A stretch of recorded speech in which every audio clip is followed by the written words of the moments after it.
হামের rash তো একটু লালচে এবং এটা শুরু হয় কানের পেছন থেকে আর উপর থেকে ছড়িয়ে যায় সারা শরীরে। কিন্তু অ্যালার্জিক র্যাশ তো যে কোনো জায়গায় হতে পারে। অ্যালার্জিক রস পেটে হতে পারে, হাতে হতে পারে, বুকে হতে পারে।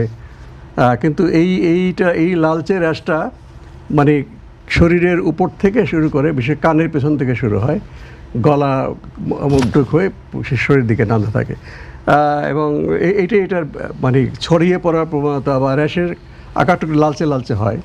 অ্যালার্জিক র্যাশ তো ফুলে যায় হয়তো বিভিন্ন জায়গায়, লালচে নাও হতেও পারে।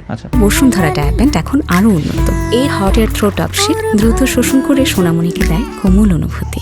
হাম হলে কিন্তু আপনার ক্ষতি হয় বহুমাত্রিক। একটা হচ্ছে শরীরের রোগ প্রতিরোধ ক্ষমতাটা সেটা নষ্ট করে ফেলে, আর আগে যে প্রতিরোধ ক্ষমতাটা ছিল সেটাও নষ্ট করে ফেলে।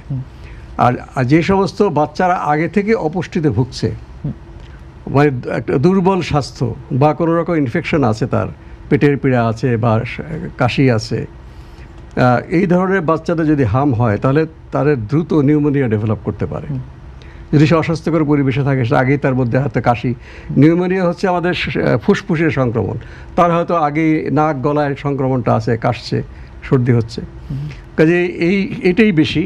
আর পেটের পীড়া হয়, তো বাংলাদেশে পেটের পীড়াটা খুব একটা আমরা চিন্তা করি না, এই কারণে আমরা সঙ্গে সঙ্গে ওরসালাইন দিয়ে চিকিৎসা করে ফেলি। ডায়রিয়ার কারণে এখানে মৃত্যু একেবারেই নেই বললেই চলে। তবে খুবই বিরল ক্ষেত্রে মস্তিষ্কের প্রদাহ সৃষ্টি হতে পারে।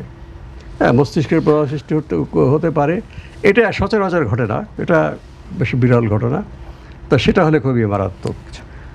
আর হচ্ছে এমনি আপনার ভিটামিন এ যদি আপনার শরীরে কম থাকে, হাম হলো আপনার চোখে সেই রাতকানা রোগটা তো বাংলাদেশে নাই এখন, সেটা ফিরে আসতে পারে। তারপরে কান পাকা হতে পারে, কারণ যদি শরীরের রোগ প্রতিরোধ ক্ষমতা বাচ্চার হয়, কানেও ইনফেকশন হতে পারে।